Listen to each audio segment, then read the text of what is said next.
There's a Karen in every culture. And although it does seem your parents have named you appropriately for a hall monitor, for the sake of my content, I'm gonna call you guys Connies. Mainly because my Portuguese wife with the last name Medeiros uses that to describe every shitty Portuguese driver in the state of Massachusetts. A Connie's natural habitat is driving 66 miles per hour in the high speed lane because that's fast enough for you. She'll follow somebody 10 miles out of her own way into the heart of the hood because they blew through a yellow light just to tell them that they're gonna go to the Pula. Lady, listen, I know I'm not Portuguese, but I beseech you on behalf of every Voey that ever made me watercress or kale soup growing up. This is where I grew up.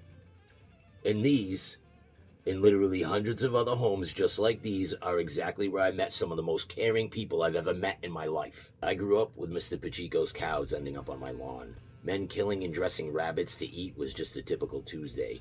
Racing cars and pigeons was the social network, and I used to get my melisadas at my place when it was on Belleville Ave. We had Rooster di Barcelo's dining decor, including framed pictures and napkin holders in an Italian household. That's how deep in Portuguesville we were. And before you Connies crash out over that comment, that's literally what the Portuguese people called my neighborhood, Portuguesville. It's like the N-word, you guys could say it, but nobody else can. I may be the son of a greaser Dago who was my hero, but my great-grandmother married Tony Lopes subsequent to my great-grandfather's unfortunate demise. Tony was the bridge keeper at the Faven Bridge when you actually had to sit in the box to control it. He was one of the greatest men I ever knew. He treated me like I was his own great-grandson, and every weekend he'd bring me for kale soup and M&Cs. I have two beautiful half-Portuguese children.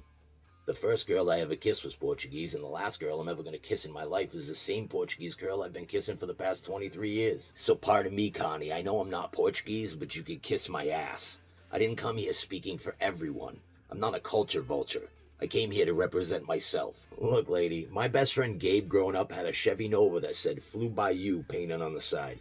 If that doesn't give me a Portuguese G-Pass, apparently nothing does. Whatever, Connie. References are available upon request, though, querida.